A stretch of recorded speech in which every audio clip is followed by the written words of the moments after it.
بسم الله الرحمن الرحیم. ګرانو کتونکو تاسو ګوري په یمې خبر ډیجیټل نیوز. زه ام جی سرفراز دورانی عزتمنو. زه د وخت دلته جی په د نوخار دلته حکیم آباد تاج محل ریسټورانټ کې دلته موجود یم. نن د اګریکلچر طرف ډایرکټر طرف نه جی یو ډیر خولي دلته چې کوم دی یو ایونټس ته او د ایونټس په حواله باندې دلته چې کوم خلک دی هغه د په یمې خبر ډیجیټل نیوز سره څه خبرې وکي راځي چې واورو. مستر طاهر بادشاہ دی ایز ا ډیپټي ډایرکټر اګریکلچر سټیشن نوشهره کې خپل کار کوم. الحمدلله د زمونږ یو فرست سټرس ایکسپو د په نوخار کې چې دا چې تنه شوی او تاسو وګور دا فرست ټایم باندې الحمدلله ارین شوی دا. په دې کې زموږ مقصد دا دی چې زموږ څومره ایفورټس کیږي زمیندار خپل ستړي کوي دغه ستړي موږ د خپل ریسرچ ډپارټمنټ سره او مختلف کمپنیانو سره دا موږ لینک کو او د یو سترانګ کوارډینیشن جوړ شي د ریسرچ سره د ایکسټنشن ډپارټمنټ سره د چې کوم ستړي کیږي هغه ستړي موږ یو نېشنل لیول یو انټرنیشنل لیول ته ورسو د چې کوم پروډوس راځي. زما نوم ګل غټۍ دی اور زه ایز سبجیکٹ میټر سپیشلسٹ پلانٹ پروټیکشن په تور باندې نوخار ضلع کې کار کوم ایګریکلچر ایکسټنشن ډپارټمنټ کې. اور پروګرام حواله سره څنګه زموږ ډایرکټر صاحب وویل چې دا د نوخار ضلع په هیستوري کې لکه فرست ټایم باندې یو ایکسپو یو گالا اورګنایز شوی دا او دا زموږ ایګریکلچر ایکسټنشن ډپارټمنټ او زموږ چې ډسټرکټ ایډمنسټریشن دی د دې په دواړو په کلابریشن کې دا پروګرام مونږ ارینج کړی دی. او مین مقصد یا مین ایم چې مونږ خبره وکړو نو هغه به دا وي چې زموږ نوخار چې کوم زموږ سټرس بیلټ دی مانکی شریف دی ولی دا کاکا صاحب دی نو دا چې کوم دی نو د دې سټرس په پوره لکه پاکستان کې ایون ایکسپورټ کوالټي سټرس دلته کې پروډوس کی. د ایونټس په حواله باندې تاسو به څه وایي چې کوم دنن کې. بسم الله الرحمن الرحیم. موږ تاسو میډیا شکریا ادا کوو چې تاسو نن دلته راغلي او دا خاص کر زموږ ایګریکلچر ایکسټنشن نوخار چې کوم د اکټیویټي وخه ده چې دا تاسو دنیا ته خای او الحمدلله د وخت کې مونږ سره ماډل فارم سرویس سنټر چې کوم ملګری دي هم موجود دي. صدر صاحب هم دی، زه خپل هم سینیئر وایس پریزیډنټ یم، سیکرټري صاحب باقي هم موجود دي او خاص کر طاهر بادشاہ صاحب چې کوم دی د کې ډیر زیات کوششونه دي الحمدلله. دلته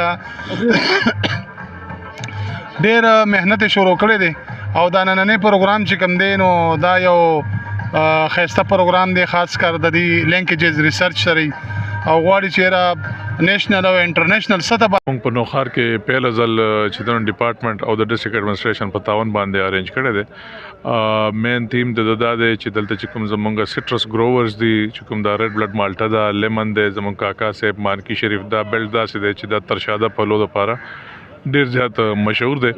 خو نه د زمیندار چې ته ایکسپوجر شوی دی نه چې ته د ګورنمنت په سطح باندې پیله څه د دې مارکیټ لینکیجز باندې څه کار شوی دی یا دې ته چې څه د کار کروندې حوالې سره د باغونو مینجمنټ حوالې سره څه مسلې مسایل راځي نو هغه کې هم فقدان دی. د لپاره موږ دا ایونت ارینج کړ دی چې زمیندار ډیفرنٹ ایکسپرټ سره چې د هغه یا تبادله خیال وشي.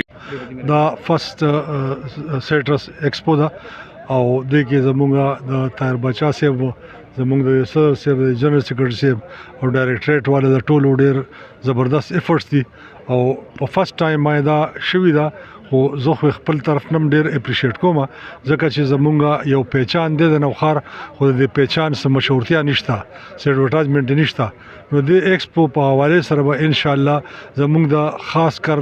زمونږ د علاقې د مالټا چې کومه ده چونکې د نمبر 1 پوزیشن کې دي شاعران نوم دی او خشکو سره مې تعلق دی ماډل فارم سرویس سنټر جنرال سیکرټري دا خو زمونږ د نوخار دپاره او خاص کر د مالټې د زمیندار پر ډېره اعزاز خبره ده چې په ډومبي ځل د ایکسپو منعقد شوه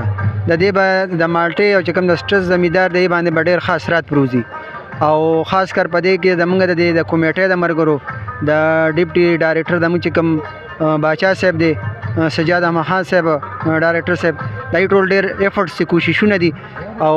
چې دا انعقاد د دې ایکسپو کو او ان شاء الله چې د زمیندار د نوخر په زمیندار باندې ډېر خاص رات پروزي. داسې ایونت خپل جی پورا تعارف جی زما نوم فرمان الله دی د ماډل فارم سرویس سنټر پریزیډنټ یم. داسې ایونت چې کیږي نو د سره فارمر ته ډېر دغه ملاويږي سہولت ملاويږي. بل دا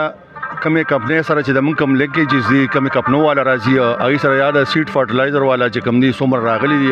یا زموږ دا کم پروډکشن دی دا مالټې نو د دې ورسره ډېر زیات مشهورتیا کېږي.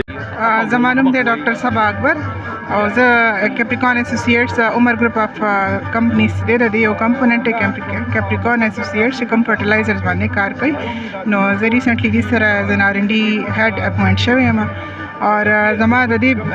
سټال باره کې د دې ګالا باره کې دا دغه دی چې حکومت ته او اګریکلچر ډپارټمنټس ته چې دا وقتاً فوقتاً خامخا داسې ایونټس ارینج